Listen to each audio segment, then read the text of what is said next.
Perfect. All right, folks. Well, after a long, long absence from the streaming world, uh, we are back at Stateside Speed. Life has been hectic and busy for all of us. I'm your host Sean Thompson here with Aaron Patterson tonight.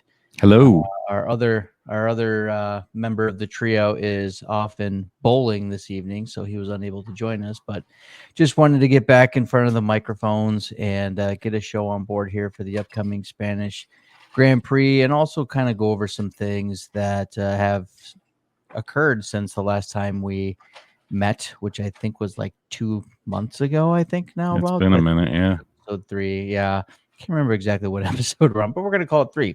Yeah, And sounds good. so, yeah. So, Aaron, how are things? Well, things are things.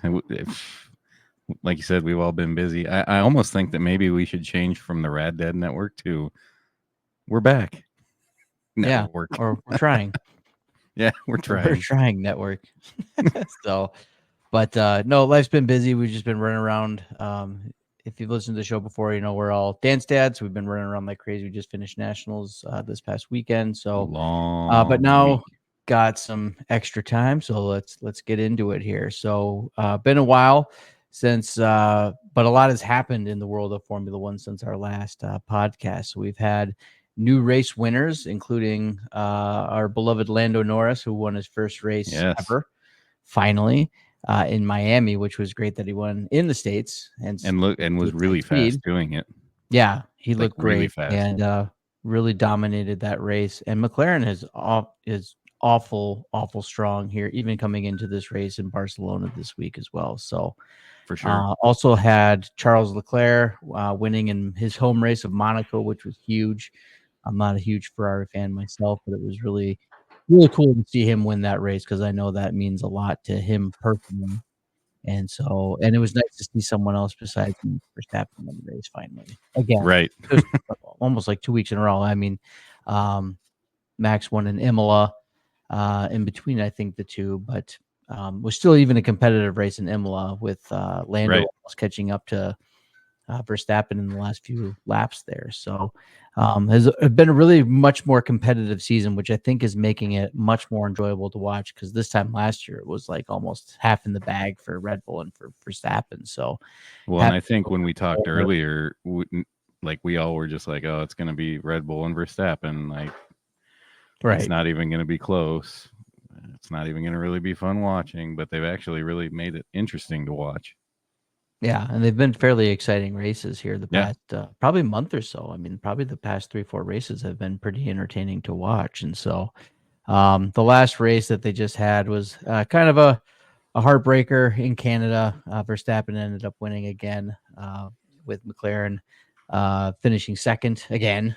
So they've been on the podium, and I think McLaren thus far has been the only team to score in the points, I believe, every single race. One of their drivers scoring in the points every single race this year thus far, which is a far cry from where they were last year because they were just starting to be kind of on the up and up this time last year after starting so poorly. So, but I think it's kind of a 4-team race at this point in time. It's obviously Red Bull, McLaren, Ferrari, and Mercedes is starting to kind of inch their way back into the game as well. So it'll be interesting to see what happens this week with the race in Barcelona. We'll kind of get into that here a little later in the show, but just wanted to kind of give a quick recap for what's been going on in our absence, which has been quite a bit. So one of the other things that I really wanted to try to talk about a little bit is in a lot of these races, Kevin Magnussen was not going off the rails necessarily, but was driving quite aggressively that way, to the point that he was sustaining penalties in nearly every race that he was racing in. I know that huge crash that he had with Checo and his teammate Hulkenberg in Monaco, I think was kind of put everyone's like, okay, this is kind of out of control. That was not a move he could have been making or should have been making there. So he was definitely it's hard to say. Driving YOLO. Yeah. And maybe he is. I don't know. You know, who knows what the future will hold with that team, because we know that Hulkenberg's not coming back. Nope, so I guess the big question is, are we actually going to see a suspended driver this year? Is Magnussen going to be Well, suspended? how many races are left? Oh, there's a ton left. Yeah. I mean, if you Like just do the odds, he's it's gonna gonna do happen. something. He's gonna get suspended, right? Like, Right. yeah. And so, and then I think that really opens up the door, and it might already be open. I think the kind of the writings on the wall that Ollie Behrman's going to come over from Ferrari Yeah. on loan to Haas next year, especially with Hulkenberg leaving. And so, and he is driving the Haas and FP1 this Yeah, I upcoming saw that. weekend, starting tomorrow on Friday. And so, I think this is foreshadowing. I think it's kind of a done deal. They haven't officially announced anything yet. There's no official announcement with Magnussen either. But figured we'd talk about the American team, this being stateside speed. We should talk about the one American team that's present. So, right. And you would think that, with Hulkenberg leaving, they would have already done something with Magnussen to lock him up, and they haven't. So that's, I think that's kind I guess of the big question is, like, does Magnussen stay? I think they're waiting to see what happens. I don't think he will. No. Yeah, I don't think he will. They're gonna wait to see what happens with Sainz and how those marbles fall, or marbles, cards, whatever, and then they're gonna maybe try to pick up the pieces from how that whole thing will however it's gonna shake out. Right. I get you. So it'll be interesting to see what happens. And, really speaking of seats, and I think this is going to take up a good maybe chunk of the show here, is there are a ton of open spots up and coming. And the rumor mill, I think, has really been swirling since the beginning of the year. In the interim, we've had Checo re-sign for the next 2 years with Red Bull. Piastri and Lando are pretty much locked up for the next couple of years. Fernando Alonso re-signed with Aston Martin again, which when is he going to stop driving? The man he's ageless. I don't know when he's going to stop. And so he's back in with Aston. We know, next year's Ferrari squad is going to be Leclerc and Hamilton. Esteban Ocon is not coming back to Alpine. So there's another open spot. So who takes that spot? And then there's just all things abound. So I think the rumor mill has been swirling, and things that I've been seeing online today anyway is that there may be news on the Aston Martin front about Stroll coming this week, whether he stays or whether he goes. I don't see the old man letting his own kid go. Right. But I could be wrong. You got to be competitive. Right. And he's been on the struggle bus. There's a ton of good drivers, including Sainz. There's also rumors that Adrian Newey is going to move over from Red Bull over to Aston. But Adrian Newey's also been, rumored to be joining every other team, I think, in Formula One thus far. So not really sure what that means necessarily, but it'd be interesting to see who possibly takes, if Stroll is out. Yeah. Who takes his spot? Is it Sainz? Where is Sainz going to wind up? I guess, where do you think Sainz winds up after all is said and done? Because he's been rumored for Williams, has been the big one. And then the other one would be the Kick-Sauber, which will become Audi. Yeah. I think Hulkenberg next year. I think Audi would throw the money at him, but do they want to build around, like, so that's the thing that I was kind of looking at was, are they going to build around two guys that are already kind of pretty well established, or did they bring Hulkenberg in the thought that they're going to go after some younger, like, and then this was what I was going to kind of throw out was, Ollie Behrman's not locked in. Are they going to throw money at him and then team him up with Hulkenberg, somebody that's been doing it for a while, to try to kind of go the way that McLaren went and Red Bull went, where, they got a young driver and they built around him. Right. Yeah. And it'll be interesting to see what exactly happens. It's hard to say. I think Sainz, he goes to Audi personally. I think he takes the year. Yeah. It'll be a rough year. Right. But I think in the long term, and Audi's not going to start, ripping championships off in year 1 or 2. It's going to take some time. So that's the other thing I think you have to take into account is, how long is he willing to wait to be on a winner? Because it's going to be a few years before Audi's probably competitive. But we'll see how. I mean, we'll see money how those talks things too. go. So But it does, and Williams seems like they've been really aggressive in trying to get him. Now I don't know what they have a lot of private equity in that team now, so they may have a little bit more money to spend on these types of things. But it's hard to say. And the other thing too is remember that there's an open Mercedes seat as well next year, and he's never really been rumored to be in contention for that seat. They do have a young driver, Kimi Antonelli, which the FIA just changed its rules, which opens the door for Antonelli to join the team next year, which I presume that's the route that Mercedes is going to go. I would guess that too, especially with the comments that Wolf has made. Right. It's just and not so seemed it would like make they're sense chasing. to build around a young driver because they missed out on Verstappen, and I don't see Toto Wolff missing out on an opportunity like that again. I'm not saying no one is ever going to be Max Verstappen ever. Right. Again. It's just not going to happen.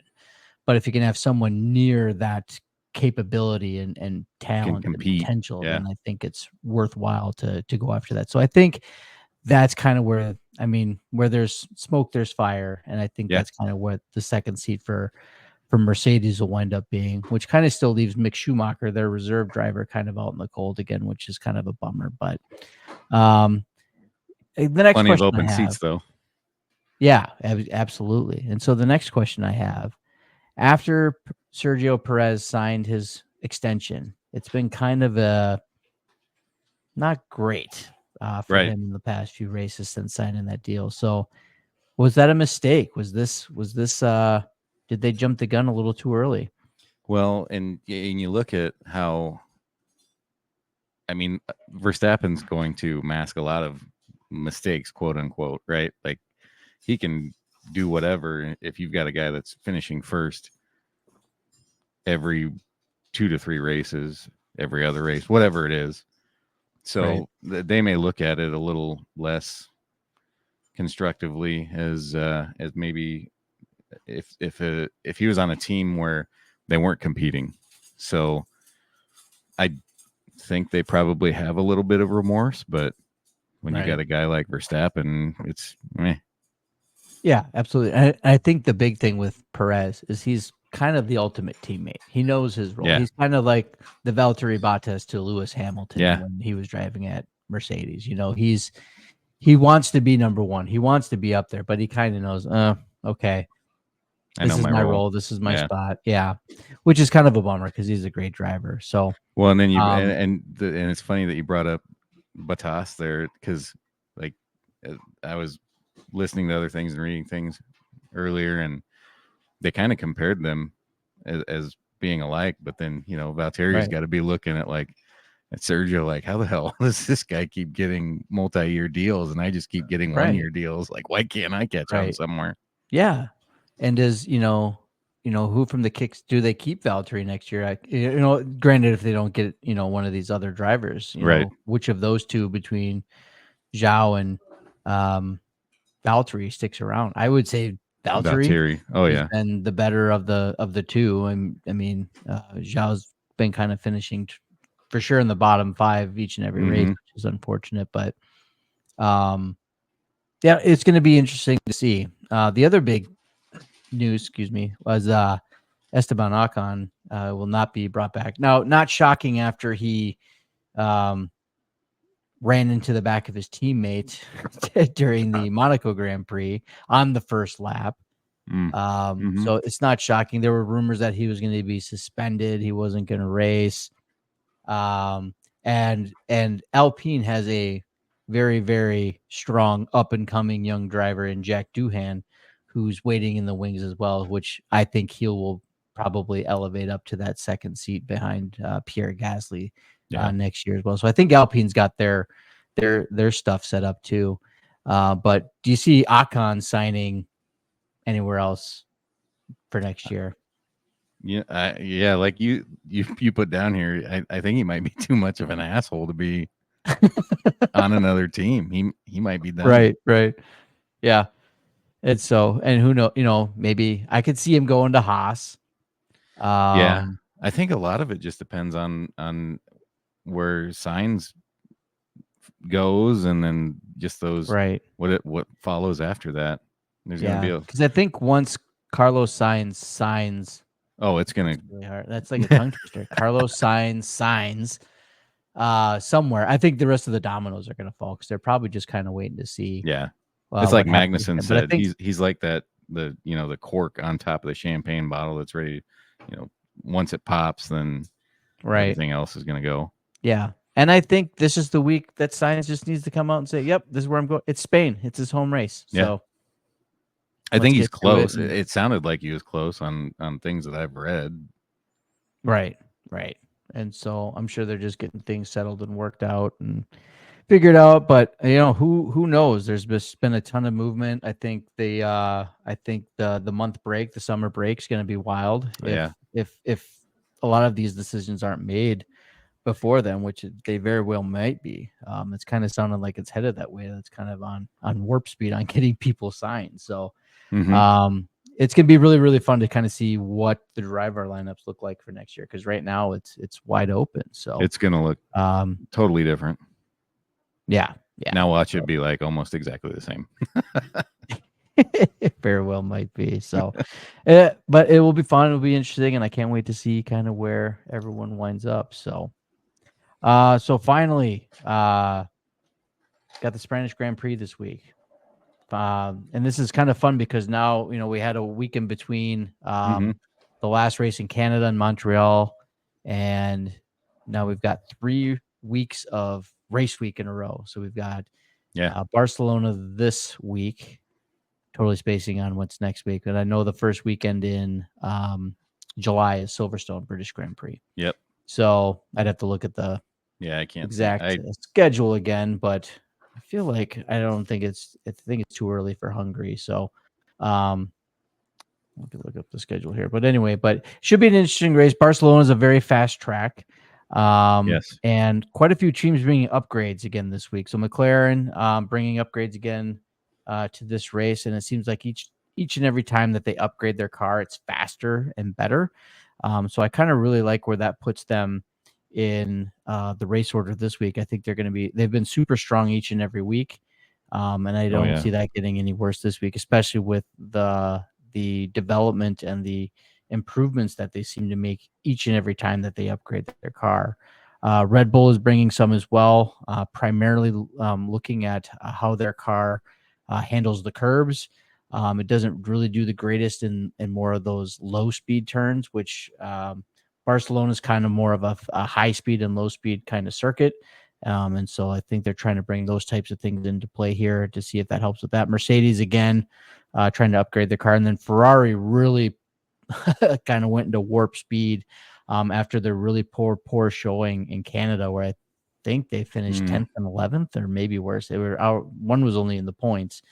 And so I think they went warp speed on their upgrades for this race coming in. So I was gonna say. So Austria, sorry, it's the Red Bull Ring next week. So, and that's always a fun race to watch too. But we got Spain this week. So, but yeah, so it'll be interesting to see kind of what comes of these upgrades and who it helps and who it doesn't help. The last race, Mercedes had upgrades, and it seemed like it did really well, and then things just kind of fell apart for them in Canada. But I think Red Bull has kind of not the most approved necessarily, but they haven't been their same usual selves. Perez had a terrible race last week or 2 weeks ago, and Verstappen's been modestly human. With this car, so it'll be interesting to kind of see, who exactly shows up this week. But who in the lower tier teams do you think has a little bit better race this week? A little bit of foreshadowing for me and my bold prediction. I think that Valtteri has a good race, and All right. I don't want to. I would love say to see too that much. because he's Yeah, like one of my favorite. I mean, I think he just seems like a genuine, awesome human being, yeah, and I would just wish for him to do better than he has been doing. So right. So I think that they're going to work on some things, and I think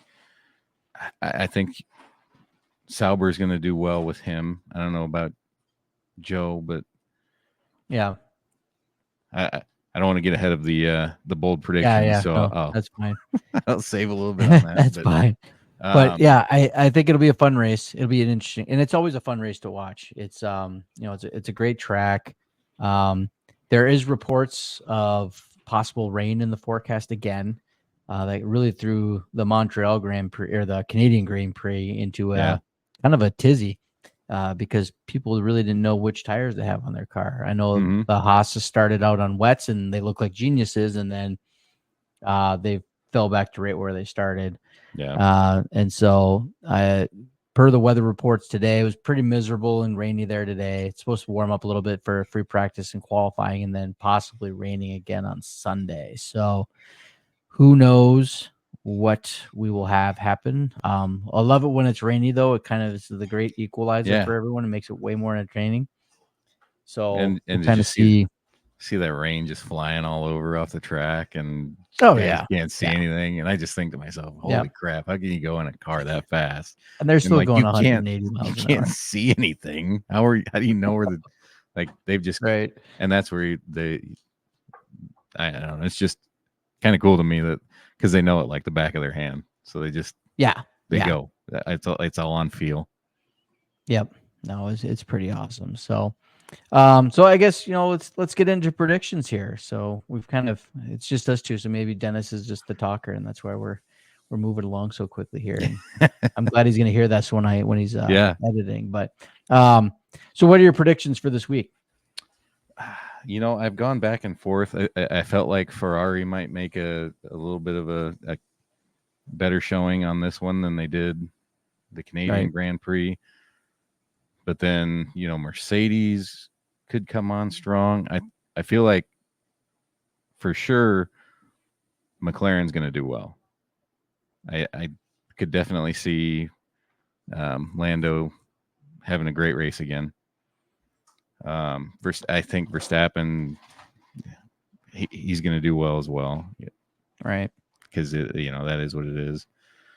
I mean, if we're going into our podium yet, Sure. I would say who I'll go the safe route and I'll say Verstappen 1, Norris 2, 3, Russell. Oh wow. Okay. Yeah. Little Mercedes Nice. love there. Okay. Like it. Not And bad then, at all. Well, mine. Oh, go ahead. Well, I was just gonna say, well, do you want to do the bold predictions, or do we want to do the podiums first? Oh yeah. We can get the podiums out of the way. Yeah, and then okay, bold prediction. I was gonna go Valtteri getting some points this week. Points. All right. How high in the points? 10th? I'm thinking 8th? I would say 10th. 10th. Okay. That's my guess. That's my bold prediction. Okay. Valtteri gets 10th. That's a good bold prediction. So I've got Dennis's here on my phone. He texted us his predictions and his bold prediction. I'm gonna see if my my sound effects work. He is bowling. See if this works here.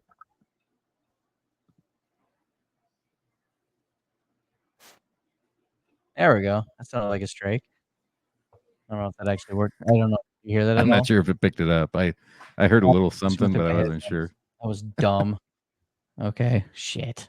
Crap. This is what we get when we don't have our IT guy. Yeah, we don't have our switchboard so that we can make sound effects. Anyway, well, I heard it in my headphones. That's probably why you can't hear it on my mic. Anyway, so his podium. Pull this up again here. He's got Lando Norris finishing first, Max in second, Leclerc third, and he's got the bold prediction of Danny Ricciardo in the top 5. Not a bad bold prediction. When I see it. Yeah. I think it could be. Ricardo started off well, and then he dwindled to the back at the last race. And so he's got to do well though. Otherwise, that is very bold. He does, because I think he's at highest risk for being. Yeah, is he done after the season if he doesn't on that team? Right. Because they have Liam Lawson. I mean, the guy is chomping at the bit, and I think he's personally better than Ricardo, but his back's against the wall, so he might perform. It is.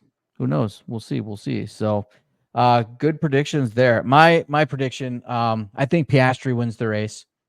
I think Max is second, and I think Lando Norris finishes third. So we're going to have a double podium for the McLaren boys, first of the year, and Oscar's first win of the year. And my bold prediction, kind of following along your lines of which team or which driver from a subpar team is going to finish in the points.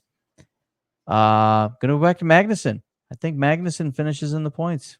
I'm going to have him finish in the top 10. I'm going to say 8th place for Kevin Magnussen. He's not going to crash into anybody? No. I think he's going to just get after it and kind of go from there. I didn't see who I had again on the for the F1 contest. I'm getting my ass kicked, by the way. I'm just getting destroyed. Are you? For the folks that on the listeners, we do have this little, like, not a fantasy team necessarily. We would get randomized drivers each week, and then we score points based on our teams. I've got Ocon, Stroll, Leclerc, and Gasly. So I've got Alpine, Stroll, who may or may not have a job, and Leclerc. So I've got Bottas, Piastri, Albon, and Sargent.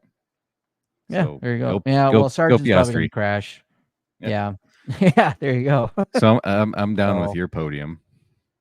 Yeah, I think. And then Dennis has Magnussen, Hamilton, Tsunoda, and Hülkenberg. So he's got the Haas's and Tsunoda. And it was funny, too, watching Yuki. I think Yuki was pretty angry about the Perez re-signing, because I think he felt like I've been driving well. Yeah. I feel like I should be moving up. And he probably should be. Right. So who knows? But I know he re-signed, too, for, I think, another year or 2 years. So he's still going to be driving for the V-Carb, which is the most ridiculous name for a team. Sounds like a diet food, V-Carb. I don't know about that, but and so to kind of wrap up the show here, I got this text message. So I get these updates from the Las Vegas Grand Prix because I really wanted to go last year, being the first year. Yeah. And I got this message from that says, "Hey, we're looking to hire marshals for the race this year. If you're interested, feel free to apply." So I thought, shameless promotion of podcast. One of us should apply for a job as a marshal at the Las Vegas Grand Prix, and then maybe we could kind of and then maybe we could kind of use this and just kind of have the journey and see what comes of it. So it's on, if you literally Google Las Vegas Grand Prix marshal application, it goes to this page. So it's the get involved page, but there's nothing up there yet. So I'm going to keep my eye out on this, but I think it'd be kind of fun to go through the year. I'm going to try it. What the hell? I mean, if it works, why not? Yeah. I'm sure it's not, I'm sure I'll hopefully get paid some kind of nominal fee. Obviously have to take some work off for it. So shamelessly plug the podcast. I mean, either way. Right. Yeah. I'll wear a t-shirt the whole week, Stateside Speed. And then, then I'll see if I can, carry my microphone around and like, hey, quick interview. Like, you're a marshal, get the hell away from me. I'm like, okay, sorry. But yeah, it'll be interesting. So I was shocked because I'm like, really? They're opening it up to the public like this? That seems kind of crazy, but we'll see. Who knows? But yeah. My guess is it'll probably interfere with the dance competition weekend in some way, shape, or form. So womp womp. Yeah. So we'll see. I can't even remember when the Grand Prix in Vegas is here. I think I had the schedule up here. It's in October, isn't it? November. Oh, yeah. November. I knew it was in the fall. It's November 21st to the 23rd. So it's right before Thanksgiving. So, yeah.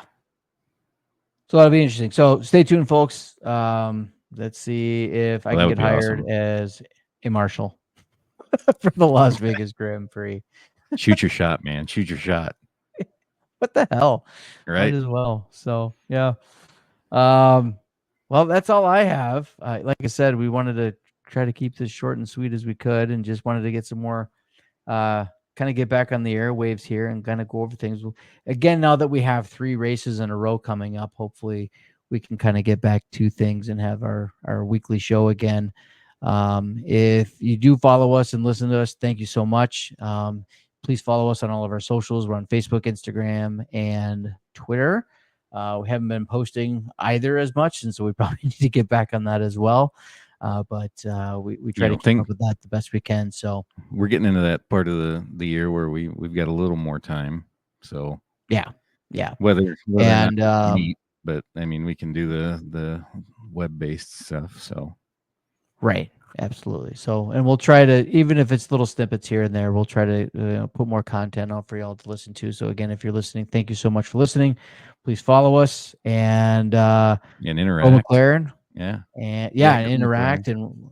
and we'll I'll try be to I'll be a junior McLaren fan for this season since there you go. Sauber's just I'm just waiting until I'm waiting until the Audi switch. Yeah, because I don't think they've scored a team. Nothing. They haven't scored anything. Nope, not a thing. Till this week. So hopefully the bold prediction comes true and they get on the board here finally. So we'll kind of see how it goes. But yeah, man, it's great to get back on the airwaves. We'll see how the race goes this week, and then we'll see you folks back here hopefully next week. We'll be getting ready and discussing the home race for Red Bull in Austria at the Red Bull Ring. So thanks, folks. Thanks for listening, and we'll see you next time. Thanks, guys.